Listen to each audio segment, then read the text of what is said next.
അപ്പം നമ്മൾ chicken breast എല്ലാം കട്ട് ചെയ്തെടുത്തിട്ടുണ്ട്. ഇങ്ങനെ ചതുര കഷ്ണങ്ങളായിട്ട്, ഒരുപാട് വലിപ്പമില്ല, ഒരു മീഡിയം കഷ്ണങ്ങളായിട്ടാണ് നമ്മൾ കട്ട് ചെയ്തേക്കുന്നത്. അപ്പോൾ എല്ലാം കട്ട് ചെയ്തെടുത്തിട്ടുണ്ട്. ഇനി ഇതിലേക്ക് നമുക്ക് ഒരു മാരിനേഷൻ കൊടുക്കാം. അതിനുവേണ്ടി ആവശ്യത്തിനുള്ള ഉപ്പ് നമുക്ക് പിന്നെ വേണമെങ്കിലും ചേർത്ത് കൊടുക്കാം. ഞാനിപ്പോൾ ഒരു 1.25 ടീസ്പൂണാണ് ഉപ്പ് ചേർക്കുന്നത്, ടീസ്പൂണിനാണ്. അതുപോലെ ഒരു മുറി നാരങ്ങയുടെ ജ്യൂസ് എടുത്തിട്ടുണ്ട്, അത് ഇട്ട് കൊടുത്തു. അതുപോലെ ജിഞ്ചർ ഗാർലിക് പേസ്റ്റ്, ഇത് ഹോം മെയ്ഡ്. ഞാനിപ്പോൾ ഇത് മിക്സിയുടെ ജാറിൽ അരച്ചെടുത്താണ്, അത് 2 സ്പൂണ് ചേർത്ത് കൊടുത്തിട്ടുണ്ട്. ഇനി ഇതെല്ലാം കൂടെ ഒന്ന് മാരിനേറ്റ് ചെയ്തിട്ട് ഒരു 15 മിനിറ്റോളം ഞാൻ ഫ്രിഡ്ജിനകത്ത് അടച്ചു വെക്കുന്നുണ്ട്. അത് കഴിഞ്ഞെടുത്ത് ഒരു മാരിനേഷൻ കൂടെ കൊടുക്കണം. നിങ്ങൾക്ക് ടൈം ഉണ്ടെങ്കിൽ അരമണിക്കൂർ വരെ ആദ്യത്തെ മാരിനേഷൻ ചെയ്ത് കഴിഞ്ഞിട്ട് ചിക്കൻ എടുത്ത് ഫ്രിഡ്ജിൽ വെക്കാം, ഒരു അരമണിക്കൂറോളം. ഞാനിപ്പോൾ ഒരു 15 മിനിറ്റേ ചെയ്യുന്നുള്ളൂ. അപ്പം ഇത് ഫസ്റ്റ് മാരിനേഷൻ കൊടുത്ത് ഫ്രിഡ്ജിൽ വെച്ച് ഇപ്പോൾ ഒരു 20 മിനിറ്റോളമായി. ഇനി നമുക്ക് സെക്കൻഡ് മാരിനേഷൻ കൊടുക്കാം. അതിനുവേണ്ടി 1 ടേബിൾ സ്പൂണ് കാശ്മീരി ചില്ലി പൗഡറാണ്. നിങ്ങൾക്ക് എരിവുള്ള മുളക് പൊടി ചേർക്കണമെങ്കിലും ചേർക്കാം. അപ്പോൾ അതനുസരിച്ച് കാശ്മീരി ചില്ലിയുടെ അളവ് ഒന്ന് കുറച്ചാൽ മതി. അതുപോലെ തന്നെ ഓയിൽ, ഞാനിത് ഒലിവ് ഓയിലാണ് ചേർക്കുന്നത്, 2 സ്പൂണുണ്ട് ഓയിൽ. അതുപോലെ തന്നെ കുറച്ച് മഞ്ഞൾപ്പൊടി ചേർക്കണം, 1/2 ടീസ്പൂണാണ് മഞ്ഞൾപ്പൊടി. അതുപോലെ കുറച്ച് ക്യൂമിൻ പൗഡർ ചേർക്കും. ക്യൂമിൻ പൗഡർ ഒരു ടീസ്പൂണാണ്. അതുപോലെ തന്നെ 1 teaspoon garam masala, pepper powder ചേർക്കാം.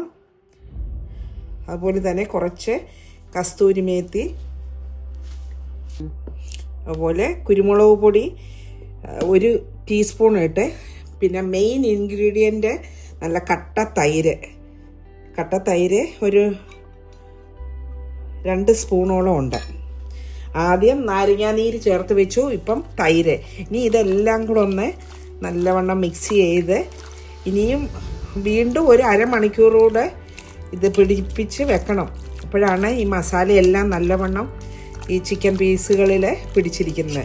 ഇനിയും ഇതെല്ലാം കൂടെ ഒന്ന് പിടിച്ച് ഈ ചിക്കനിൽ ഈ മസാലയെല്ലാം ഒന്ന് ചേർത്തിട്ട് ഇനി അരമണിക്കൂറൂടെ വെയിറ്റ് ചെയ്യണം.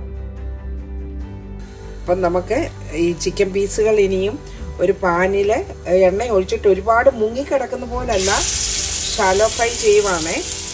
5 മിനിറ്റ് വെച്ച് ഓരോ സൈഡും കിടന്നാൽ മതി. ചെറിയ കഷ്ണങ്ങളായിട്ടാണല്ലോ, അത് ചിക്കൻ ബ്രസ്റ്റ് അതിന് ഒരുപാട് വേവില്ല. അപ്പം നമുക്കിങ്ങനെ ഓരോ കഷ്ണങ്ങളായിട്ട് ചെറുക്കി ഇട്ട് കൊടുക്കാം. മാരിനേഷനിൽ നമ്മൾ എണ്ണ ഉപയോഗിച്ചുകൊണ്ട് കുറച്ച് എണ്ണ മതി, അതിൽ നിന്ന് എണ്ണ ഇറങ്ങും.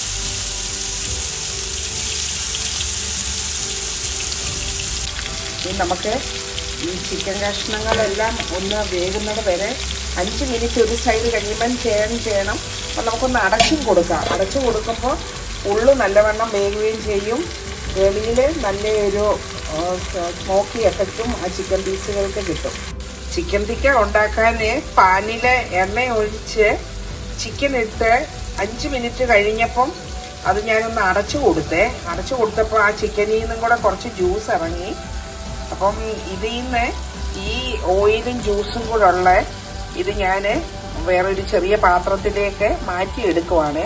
അപ്പം നമ്മൾ റൈസ് കുക്ക് ചെയ്യുമ്പോൾ ഈ ജ്യൂസും ഓയിലും കൂടെ നമുക്ക് ആ അരി വേവിക്കുമ്പോൾ അതിനകത്തേക്ക് ചേർക്കാം. അപ്പം നല്ലൊരു ഫ്ലേവർ വരും ഇന്നത്തെ നമ്മുടെ ചിക്കൻ ടിക്ക പുലാവിന്. 3 കപ്പ് അരി ബസ്മതി റൈസ് നല്ലവണ്ണം കഴുകിയെടുത്ത് വെച്ചേക്കുവാണ്. ഇത് കുതിർത്തൊന്നും വെച്ചിട്ടില്ല, അതുകൊണ്ട് 3 കപ്പിന് ഞാൻ 6 കപ്പ് തന്നെ വെള്ളം ചേർക്കുന്നുണ്ട്. കുതിർത്ത് വെച്ചേക്കുമായിരുന്നെങ്കിൽ 1 കപ്പ് കുറച്ചൊഴിച്ചാലും മതിയായിരുന്നു. അരി വേവിക്കാനുള്ള പാത്രത്തിൽ 1 സ്പൂണ് ഗീ ചേർത്ത് കൊടുത്തു. ഇനി ഇതിലേക്ക് ഒരു ചെറിയ കഷ്ണം കറുവാപ്പട്ടയും ഒരു 2-3 ഗ്രാമ്പൂ, അതുപോലെ തന്നെ ഒരു 2-3 ഏലക്ക ഇതൊന്ന് ഇട്ടിട്ടുണ്ട്. ഇനിയും ഇതൊന്ന് ചൂടായി വരുമ്പോഴത്തേക്ക് ഇതിനകത്തേക്ക് കുറച്ച് ബിരിയാണി മസാല ചേർത്ത് കൊടുക്കുന്നുണ്ട്. അത് കിച്ചൺ ട്രഷേഴ്സിൻ്റെ ബിരിയാണി മസാലയാണ്. അത് ചേർത്ത് ആ മസാലയുടെ ആ പച്ചമണം ഒന്ന് മാറിയപ്പോൾ അതിനകത്തേക്ക് 2 ചിക്കൻ്റെ ക്യൂബും കൂടെ ചേർത്ത് കൊടുത്തു. ഇനി നമുക്ക് വെജിറ്റബിൾ എന്തെങ്കിലുമൊക്കെ ചേർക്കണമെങ്കിൽ ഇപ്പം ചേർത്ത് കൊടുക്കാം. ഞാൻ കുറച്ച് ഗ്രീൻ പീസ് മാത്രമേ ചേർത്ത് കൊടുക്കുന്നുള്ളൂ. നമുക്ക് ക്യാരറ്റോ എന്തൊക്കെ വെജിറ്റബിൾ വേണമെങ്കിലും ചേർത്ത് കൊടുക്കാം. ഇതൊന്ന് ഇളക്കിയിട്ട് ഇനിയും നമുക്ക് ഇതിനകത്തേക്ക് വെള്ളം ചേർത്ത് കൊടുക്കാം. 6 കപ്പ് വെള്ളമാണ് ആ മസാലയ്ക്ക് അകത്തേക്ക് ഒഴിച്ചു കൊടുത്തത്. അതുപോലെ തന്നെ അരമുറി നാരങ്ങയുടെ ജ്യൂസ് നമുക്ക് ചേർത്ത് കൊടുക്കാം. ഒട്ടും ഇതിനകത്ത് നാരങ്ങയുടെ സീഡൊന്നും പെടല്ലേ, അപ്പം അതിന് കയ്പ്പ് വരും. അതുപോലെ തന്നെ ഉപ്പ്, ആവശ്യത്തിനുള്ള ഉപ്പ് ചേർത്ത് കൊടുക്കാം. ഇപ്പം ഞാൻ 2 ടീസ്പൂൺ ഉപ്പ് മുന്നോട്ട് നിൽക്കണമല്ലോ, അത് ചിക്കൻ ക്യൂബിനകത്ത് ഉപ്പ് ഉണ്ട്. അതുകൊണ്ട് 2 ടീസ്പൂണ് ഉപ്പാണ് ഇപ്പം ഞാൻ ചേർത്ത് കൊടുത്തേക്കുന്നത്. ഇനി ഇതൊന്ന് നല്ലവണ്ണം വെട്ടി തിളയ്ക്കട്ടെ. അപ്പോൾ നമുക്ക് അരി ചേർത്ത് കൊടുക്കാം. ഇതൊന്ന് തിളച്ച് കഴിയുമ്പോൾ ഉപ്പിൻ്റെ രുചിയൊക്കെ ഒന്ന് ചേർത്ത് നമ്മൾ പാകപ്പെടുത്തണം.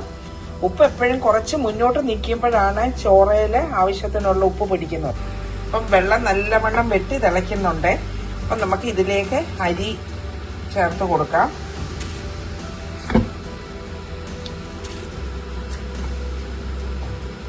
ഇപ്പം ഫുൾ ഫ്ലെയിമിലാണ് തീ ഇരിക്കുന്നത്.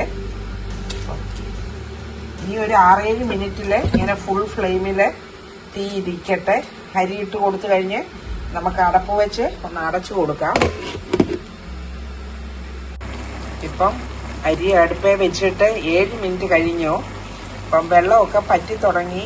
അപ്പം ഇനിയും നമ്മളെ മീഡിയം ഫ്ലെയിമിലേക്ക് ഫയർ ആക്കിയിട്ടുണ്ട്. അത് മീഡിയം ഫ്ലെയിമിലേക്ക് മാറ്റിയിട്ട് നമുക്കൊന്നുകൂടെ അടച്ചു കൊടുക്കാം. ഇനി ഒരു 5 മിനിറ്റ് കൂടി ഇരിക്കണം. അപ്പം ചോറ് നല്ലവണ്ണം വേകും. ഇപ്പോൾ അരി അടുപ്പേ വെച്ചിട്ട് 10 മിനിറ്റ് കഴിഞ്ഞ് നമുക്ക് അടപ്പൊന്ന് മാറ്റി നോക്കാം. ഏകദേശം വെള്ളമൊക്കെ പറ്റിയിട്ടുണ്ട്. നമുക്കൊന്ന് മാറ്റി നോക്കാം. വെള്ളമൊക്കെ പറ്റി. ഇനി ഇതൊരു 90% ഈ ചോറ് വെന്തിട്ടുണ്ട്. നമുക്കിനിയും നമ്മളെ ചിക്കൻ അത് തിക്കായ ഉണ്ടാക്കാൻ ഫ്രൈ ചെയ്തുകൊണ്ടിരുന്ന ആ പാനിൽ നിന്ന് നമ്മൾ കുറച്ച് ജ്യൂസ് എടുത്ത് ഈ പാത്രത്തിൽ എടുത്ത് വെച്ചിരുന്നതല്ലോ. ഇപ്പോൾ ആണ് ഇത് ഒഴിച്ചു കൊടുക്കുന്നത്. ഇതിങ്ങനെ ചുറ്റിച്ചൊഴിച്ചു കൊടുക്കാം. ഈ ജ്യൂസിൽ നിന്നുള്ള ആ ചിക്കൻ്റെ ഫ്ലേവറൊക്കെ ഈ റൈസിലേക്ക് പിടിക്കുമ്പോൾ നല്ല അടിപൊളിയായിട്ട് നമ്മുടെ പുലാവ് വരും. അപ്പോൾ അതുപോലെ തന്നെ നമ്മൾ ഫ്രൈ ചെയ്ത് വെച്ച ചിക്കനാണ്, ചിക്കൻ തിക്ക ഇതിൻ്റെ മേളിലേക്ക് എടുത്ത് വെക്കുവാണ്. ഇനി ഒരു 2 മിനിറ്റ് കൂടെ ഒന്ന് ആവി കയറിയാൽ മതി. ഇപ്പം വേണമെങ്കിൽ സ്മോക്ക് എഫക്റ്റ് കൊടുക്കണമെങ്കിൽ നമ്മളൊരു ചെറിയ പാത്രത്തിൽ ചാർക്കോൾ കത്തിച്ച് വെച്ച് ഇതിൻ്റെ നടുക്കേക്ക് വെച്ച് ഇപ്പോഴാണ് അതൊക്കെ ചെയ്യേണ്ടത്.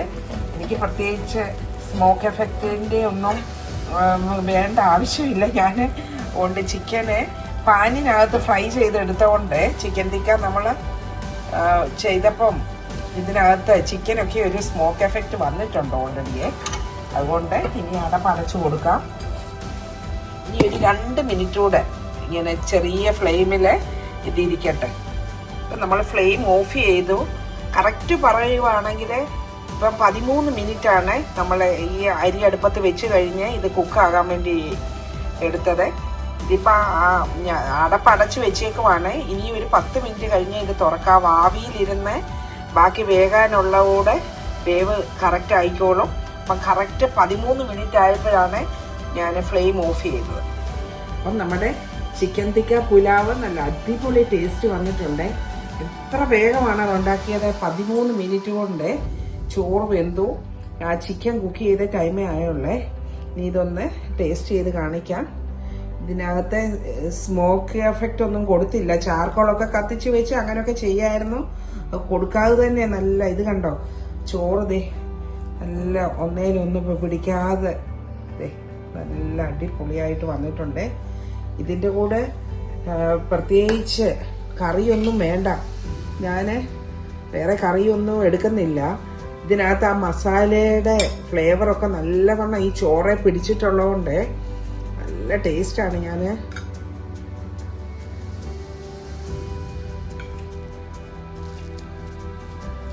ഞാൻ ഉണ്ടാക്കിയിട്ട് ഞാൻ തന്നെ അടിപൊളിയാന്ന് പറയുന്നത് കാര്യമില്ല.